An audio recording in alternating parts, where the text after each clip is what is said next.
Three, two, one, and we're on. This is the Oneness Talking Point with Melanie Brockwell, episode 16. Just looking at my wall calendar.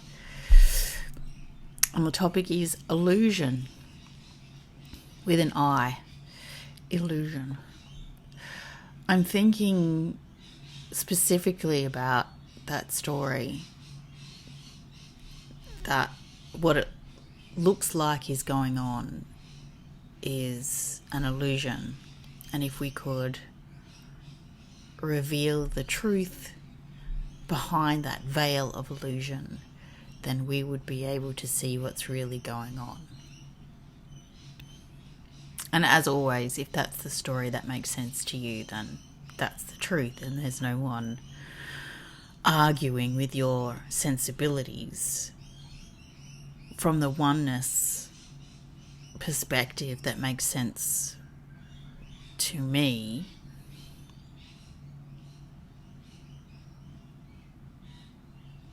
illusion is unnecessary. So even in saying what makes sense to me, there's no me necessary in that story. The all that is, as the whirlpool of what seems to be me, is not an illusion. The all that is in the whirlpool of what seems to be me is what is. If there's a so-called limitation of perception, that's on purpose. That's an aspect of the perfection of the whirlpool that appears to be me.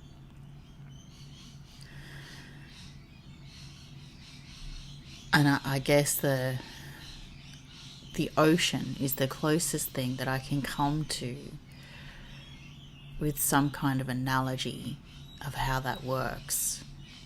Because I think, a lot of the stories on the planet have this kind of cellular or macrocosm, microcosm picture of the universe,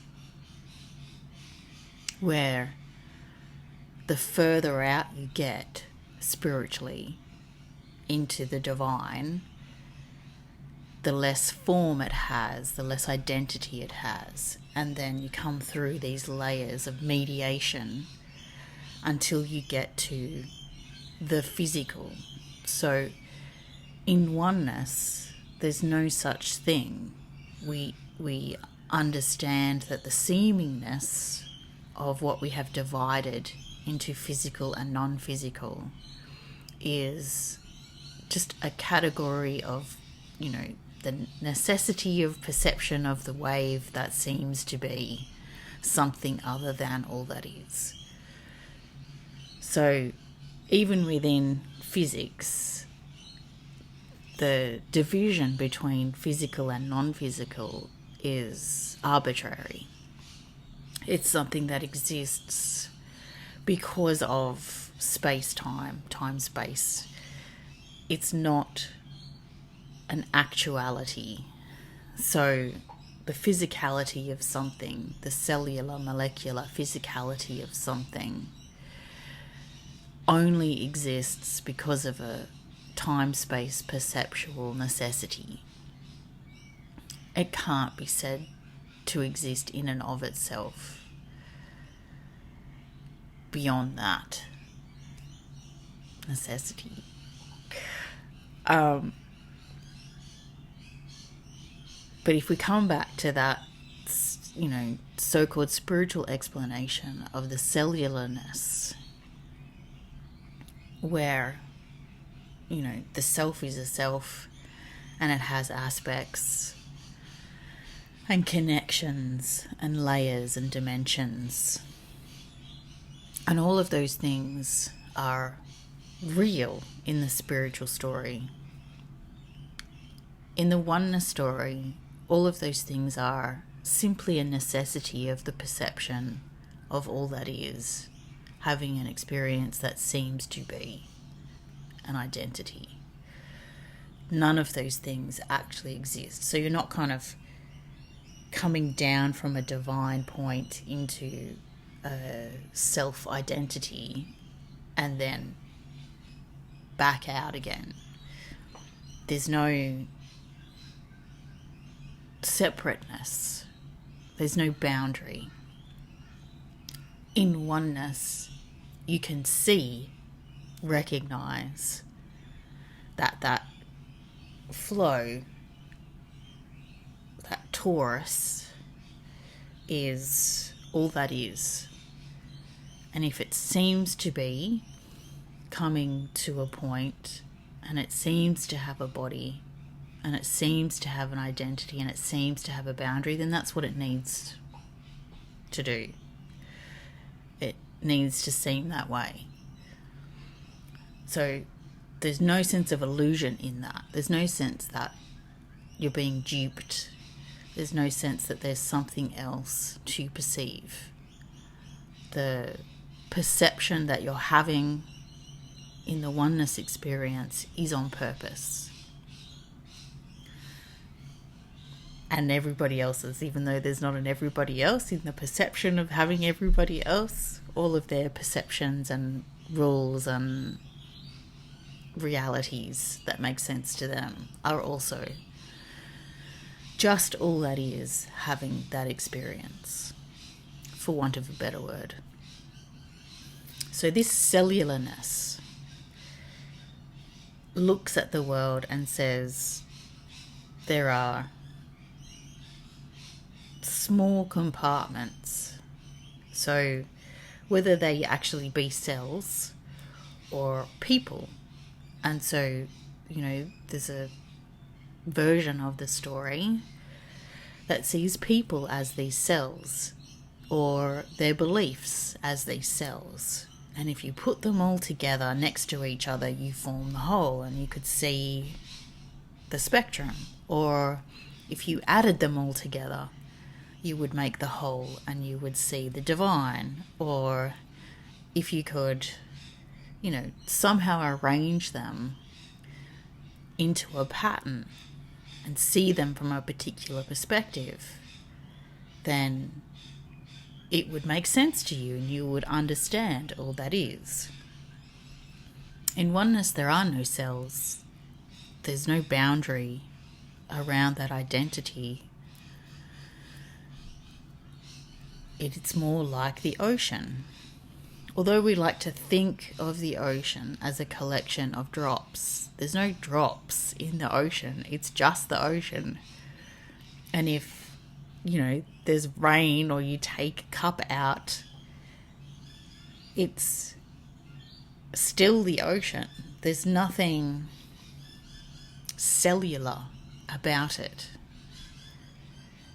So you can get down to the molecules and chemical structures, and if you want to do that, you just have to keep diving until you get to the point where the contemporary investigative methods and tools don't allow us to see any further, and then you have to make assumptions.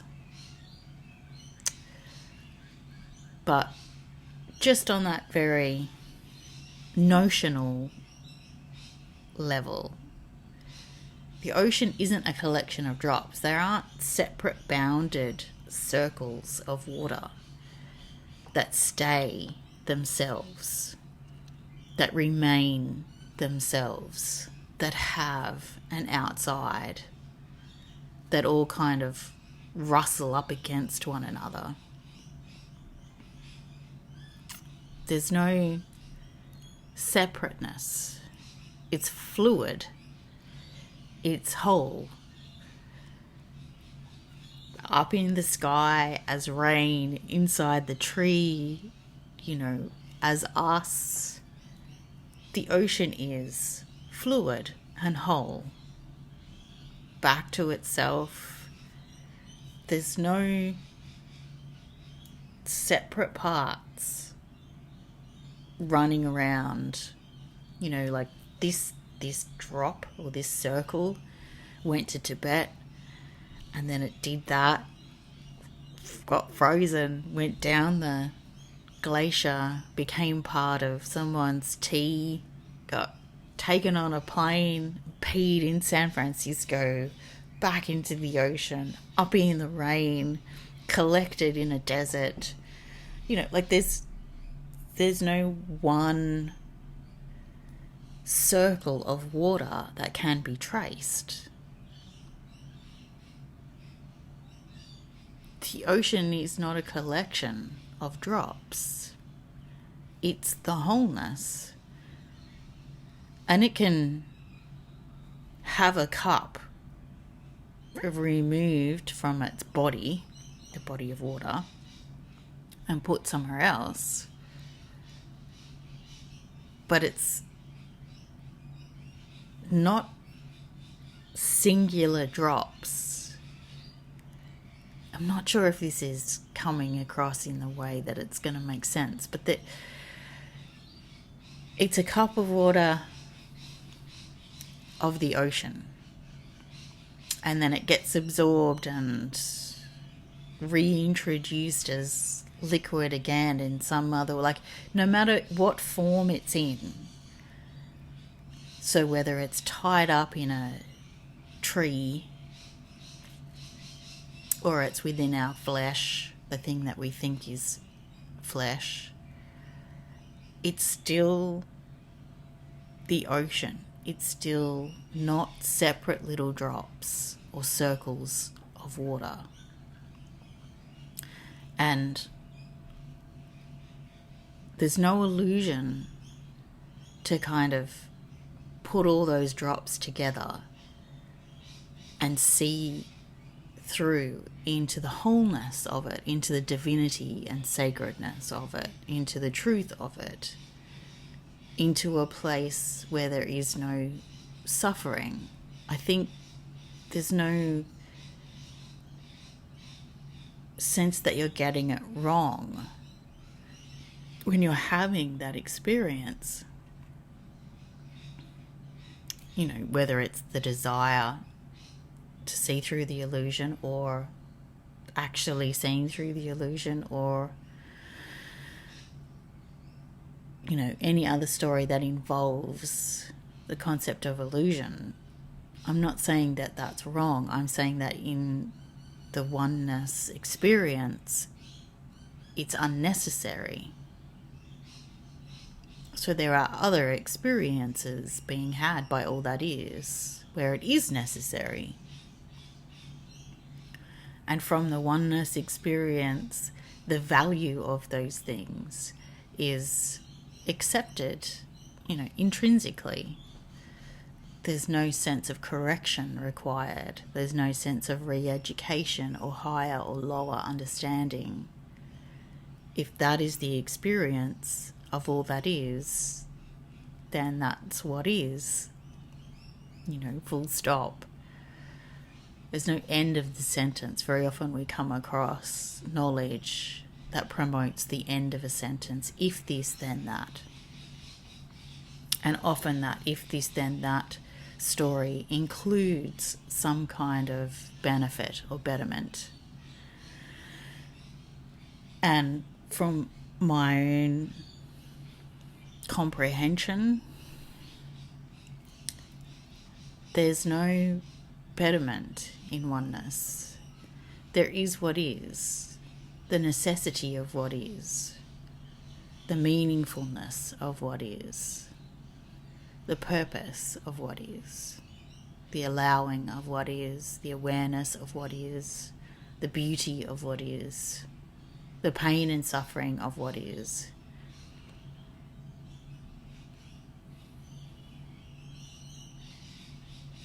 So maybe this week is about figuring out what that illusion means to you, where it fits in your cosmology, where it fits in your belief system. Is there an illusion that you're required to see through in order to reveal what's really going on in your story, or not?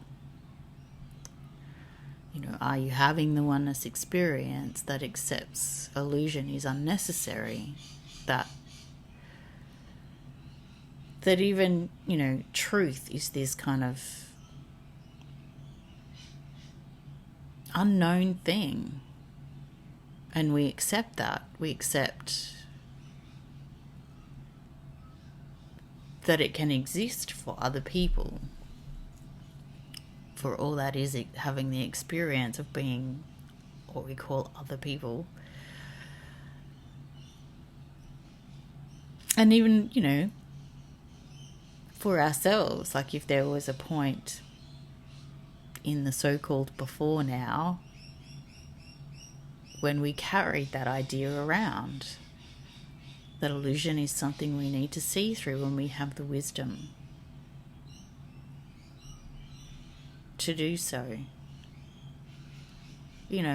So where is it playing in your reality, in your cosmology? What importance does it play? Does it frustrate you as someone who believes that physics is law and that physics is separate from these kinds of conversations? Do you think that this is real and that some belief in,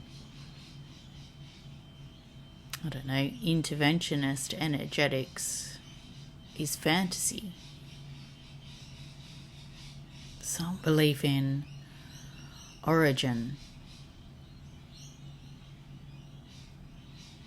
is the result of fear and uncertainty and the wonderful answers we don't have scientifically yet. What's the story that makes sense for you? What's the story that brings you peace? That when you hear it, you know for sure that's what it is for you. And for many, that will be, it's not just what it is for me, that's the truth, the whole truth, and nothing but the truth, and I'm going to impose it upon you, because if you don't get it, then you need to be taught.